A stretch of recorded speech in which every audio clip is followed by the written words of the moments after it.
Hello दोस्तों, मैं हूं अतुल कुमार मसौते और आप देख रहे हैं आपका अपना चैनल लेट्स क्रैक टीईटी। दोस्तों, यूपी जूनियर शिक्षक का एग्जाम आप लोगों का बहुत अच्छा गया होगा और इस एग्जाम को देने के बाद आपके मन में एक और प्रश्न चल रहा होगा कि यार इसकी मेरिट कैसे बनेगी, कैसे हमारा नंबर आएगा, कितने पर जाएगी मेरिट और क्या रहेगी इसकी सिलेक्शन प्रक्रिया। तो दोस्तों, मैं आपको बिल्कुल आसान भाषा में एक एग्जाम्पल को लेते हुए आपको समझाने का प्रयास करूंगा कि किस तरीके से यूपी जूनियर एडिट टीचर भर्ती की मेरिट बनेगी और इसमें आपको कितने नंबर लाने पर आप सेफ जोन में आ सकते हैं। चलिए दोस्तों, समय को बर्बाद बिल्कुल नहीं करेंगे, स्टार्ट करेंगे आज का अपना ये वीडियो। अब एक बात समझे दोस्तों, आप लोग जो पेपर देकर आए हैं, जो पेपर आप देकर आए हैं, इस पेपर में आपने दिए हैं, देखो इस पेपर की जो मेरिट बनेगी वो दो प्रकार से बनेगी। वो कितने प्रकार से बनेगी भाई? दो प्रकार से मेरिट वो बनने वाली है। एक तो आपका बनेगा एकेडमिक मेरिट, ठीक है, एकेडमिक मेरिट बनेगी आपकी, ठीक है। एकेडमिक मेरिट मतलब जो आपने 10th से लेकर 10th 12th ग्रेजुएशन और आपने बीएड के दौरान जितने मार्क्स प्राप्त करे हैं उससे कैसे मेरिट बनती है आपको समझाऊंगा। दूसरा आपका जो सुपर टेट का एग्जाम हुआ है, जो आपका ये सुपर टेट का एग्जाम हुआ है, सुपर टेट एग्जाम की मेरिट लगेगी। अब गुरुजी ये कैसे मेरिट लगेंगी, दोनों को अलग अलग समझा दीजिएगा, बिल्कुल भी चिंता ना करें, दोनों को बिल्कुल सेपरेट समझाऊंगा। अब देखिएगा, मान लिया हमें किसी एक बच्चे का मेरे पास पूरा डाटा रखा है और उस बच्चे के डाटा के अकॉर्डिंग मैं आपको पूरा बताऊंगा। उस बच्चे ने स्पेशली मेरे से डिमांड की थी कि सर कि इस पर वीडियो बना दीजिएगा प्लीज़ और मेरा भारांक निकाल के बताइएगा। तो मैं उसी का एक एग्जाम्पल लूँगा। मान लिया यहाँ पर आपने 10th कर किया है, आपने 12th किया है, आपने ग्रेजुएशन किया है, मतलब ग्रेजुएशन में आपने कुछ भी कराओ कोई दिक्कत नहीं, और आपका जो एजुकेशन डिग्री आपकी जो भी रही है, एजुकेशन डिग्री में जैसे आपने करे हैं बीएड, तो यहाँ से कैसे मेरिट बनती है और यहाँ से आपको किस प्रकार से आपकी मेरिट बनेगी। अरे भाई ये कहाँ से आ गया, चलिए इधर देखिएगा। अब मान लिया इस बच्चे ने जो मेरे पास पूरा बायोडाटा भेजा है, मैं उसके अकॉर्डिंग बता रहा हूं, आप अपने अकॉर्डिंग समझ लेना, ठीक है। चीज़ों को बिल्कुल प्यार से समझते चलना, आप लोगों का एक भी क्वेश्चन नहीं बचेगा। इसने कहा सर मेरे 10th में आए थे 43.5% मार्क्स। मैंने कहा ठीक। सर मेरे 12th में आए थे 60.2% मार्क्स, ठीक है। इन्होंने ग्रेजुएशन में कहा था कि सर मेरे 56.9% मार्क्स आए थे मेरे ग्रेजुएशन में, और सर मैंने जो बीएड किया है उस बीएड में मेरे 67% बन रहे हैं। मैंने कहा ठीक। सर मुझे इसका मेरिट निकाल के बता दीजिएगा कैसे मेरिट बनेगा। मैंने ठीक है, परेशान बिल्कुल ना हो। आपके देखिए, आपके जो भी मार्क्स हैं आप अपने अकॉर्डिंग देखें, आपके जो भी मार्क्स हैं आप अपने अकॉर्डिंग देखें, मैं इस बच्चे के अकॉर्डिंग देख रहा हूं, बता रहा हूं आपको। अब जो इसका आया है इसका हम निकालेंगे 10%, इसका भी कितना निकलेगा 10%, ठीक है। इसका कितना निकलेगा, इसका भी 10%, और इसका भी कितना निकलेगा आपका 10%, ठीक है। यानी कहने का मतलब 40% आपका एकेडमिक का लिया जाएगा, 40% आपका एकेडमिक का लिया जाएगा। आइए इसको निकाल लेते हैं, कितना निकल कर आ रहा है। देखो इसमें ये निकल कर आएगा 4.35, 60 का 60.2% का 10% निकालेंगे तो 602 आएगा, ठीक है। 56.9% का निकालेंगे तो आपका 5.69 आएगा, और 67 का निकालेंगे तो 6 आपका 6 और 7 आएगा, ठीक है।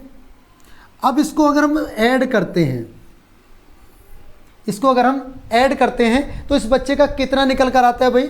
5 और 2 7, और 5 और 2 7 और 9 16, ठीक है। और 3 और 6 9 और 7 16। देखो 5 और 2 7, 7 और 9 16, 16 का 6 का हासिल को 1, और 3 और 6 9, 9 और 7 16 और 1 17। तो यहाँ इतना 17 का 7 का हासिल को 1, 4 1 5, 5 6 11, 11 5 16, 16 6 22, यानी इसका जो एकेडमिक मेरिट बनता है वो बनता है 22.76। ये मार्क्स हैं, ये भैया ये मार्क्स हैं आपके, इतने मार्क्स तो यहाँ से मिल गए आपको मेरिट के अकॉर्डिंग, यानी 22.76 मार्क्स आपको यहाँ से मिल गए। अब सपोज दैट आपका सुपर टेट का एग्ज़ाम हुआ, सुपर टेट का एग्ज़ाम होता है 150 नंबर का। सुपर टेट में आपके 150 नंबर में से 100 और उसमें से आप प्राप्त, ये टोटल मार्क्स हैं, ठीक है।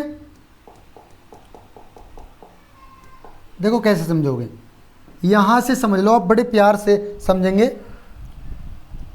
देखिएगा कुल मार्क्स कितने थे वो इसमें, गुरुजी कुल मार्क्स जो थे वो 150 थे।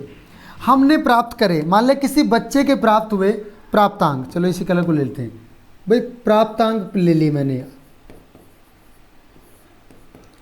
प्राप्तांक किसी बच्चे के आ गए 105, कितने आ गए 105 आ गए। अब हमें क्या करना है, अब हमें निकालना है प्रतिशत। प्रतिशत कैसा, 1% तो वो कि कितने परसेंट इसने प्राप्त किए, 105 बटे में जितने में से उसके आए हैं गुणा करेंगे हम लोग 100 से, गुणा करेंगे 100 से। तो हमने क्या काम करा, 5 से इसको काटा 21 बार, इसे 5 से काटा 5 से 15 30 बार, ठीक है। 30 से एक जीरो चली जाएगी और इस 3 से काटेंगे ये 7 बार, यानी इसका निकल कर आया 70% मार्क्स इसने प्राप्त करे। मतलब सुपर टेट में इसने जो मार्क्स प्राप्त करे हैं वो 70% प्राप्त करे हैं। अब ये 70% जो मिले हैं, अब ऐसा नहीं कि सर 70% तो मेरे इसमें आ गए, 70 प्लस 22 जोड़ दो, नहीं, ये जो 70 आए हैं इन 70 का 60% निकालना पड़ेगा हमें। इन 70 को 70 मार्क्स मानते हुए हमें इसका 60% निकालना पड़ेगा। तो भैया इस जीरो से ये जीरो कैंसिल, इस जीरो से ये जीरो कैंसिल, 7 छिंग 42, कितना निकल कर आया, 7 छिंग 42 निकल कर आया। अब इस बच्चे की जो मेरिट बनेगी, समझना ना, मैं इसको थोड़ा सा इस चीज़ को हटा देता हूँ। अब इसकी जो मेरिट बनेगी वो मेरिट कैसे बनेगी, आइए मेरिट तैयार करते हैं इस बच्चे की।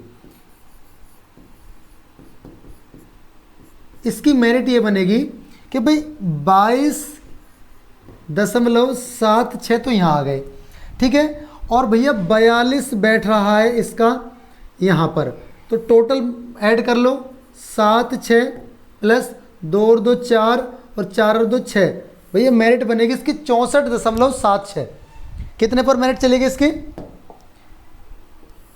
64.76 पर इसकी टोटल मेरिट बनी। मतलब अगर यहाँ तक मेरिट जाती है, यहाँ तक कोई मेरिट जाती है, समझना मेरी बात को ध्यान से जो मैं आपको समझा रहा हूँ, कि अगर यहाँ तक कोई मेरिट जाती है तो आपका नंबर आ जाएगा, ठीक है। अगर नहीं जाती तो आपका नंबर नहीं आएगा। ये तो रहा कि आप लोगों की मेरिट बनती कैसे है। यूपी जूनियर एडिट टीचर में आपकी मेरिट कैसे बनेगी, ये तो कहानी थी इस बात को लेकर, ठीक है। यूपी जूनियर एडिट टीचर में कैसे बनेगी मेरिट, आप लोग इसका एक स्क्रीन शॉट ले लीजिएगा। भाई साहब इतने बिल्कुल प्रैक्टिकली तरीके से समझाया मैंने आपको, सॉरी, देखिए तो ये तो इसकी बनी मेरिट। आइए चलते थोड़ा सा आगे की ओर रुख करते हैं। आगे की ओर रुख क्या करते हैं, अब सर मेरिट कितने पर जाएगी, एक्सपेक्टेड मेरिट क्या रह सकती है। अभी आपने 69,000 भर्ती को देखा, ठीक है, 69,000 भर्ती को। अब देखो वैकेंसीज है कम, इसमें वैकेंसी है केवल 1894। 1894 तो है इसमें कुल टोटल वैकेंसी, ठीक है। टोटल वैकेंसी जो है 1894 है, लेकिन फॉर्म बहुत अच्छे लेवल पे भरे हुए हैं। तो सर कितने पे मेरिट जा सकती है भाई, अगर तुम देखो सुपर टेट में मेरे अकॉर्डिंग, जैसे मैंने बताया ना कि मेरिट जो बनेगी, अगर इस प्रकार से मेरिट बनाने के बाद, इस प्रकार से मेरिट बनाने के बाद अगर आप हैं जनरल कैटेगरी से, अगर आप हैं ओबीसी कैटेगरी से, अगर आप हैं एससी कैटेगरी से और आप हैं एसटी कैटेगरी से, तो देखो यूपी में वैसे एसटी को इतना कोई खासा बेनिफिट नहीं मिलता। तो जनरल की मेरिट, आप जनरल की मेरिट मेरे अकॉर्डिंग, क्योंकि ये मेरा खुद का निजी है, आप मान के चलना 74 से 76 के आसपास, समझ रहे हो नहीं, मतलब एकेडमिक मेरिट किसकी कहाँ पर बन सकती है, क्योंकि पेपर ज़्यादा बढ़िया नहीं गया किसी का, पेपर ज़्यादा बढ़िया नहीं गया है। अब अगर आप ओबीसी में हैं तो 70 से 74 के बीच आपकी मेरिट बनेगी। अगर आप एससी में हैं तो भैया आप ये मानकर चलें कि आप अगर 65 से 70 के बीच में है तो आप सेफ जोन में हैं, और इनसे कम है तो आप कम हैं। अगर आप एसटी में हैं तो 60 से 65 के बीच। ये मेरा खुद का मानना है, ये मेरा खुद का मानना है कि एक्सपेक्टेड मेरिट इतनी रह सकती है।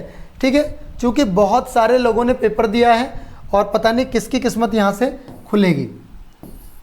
ठीक है, तो मुझे उम्मीद है कि ये जानकारी आप लोगों को अच्छी लगी होगी, कैसे इसकी मेरिट बनती है, कैसे आपको एक बार इसका तो दोबारा दिखा देता हूँ, इसका एक आप स्क्रीनशॉट ले लें। तो दोस्तों आप लोगों को जैसी वीडियो लगी हो वीडियो को शेयर जरूर करिएगा, लाइक जरूर करिएगा, और मुझे बताएं कि आप लोगों का कैसा अनुभव, जो भी आपकी क्वेरीज है कमेंट बॉक्स में लिख दीजिएगा, आप लोगों को उसके आंसर मिल जाएंगे। चलिए दोस्तों बहुत बहुत धन्यवाद, थैंक यू सो मच, जय हिंद जय भारत।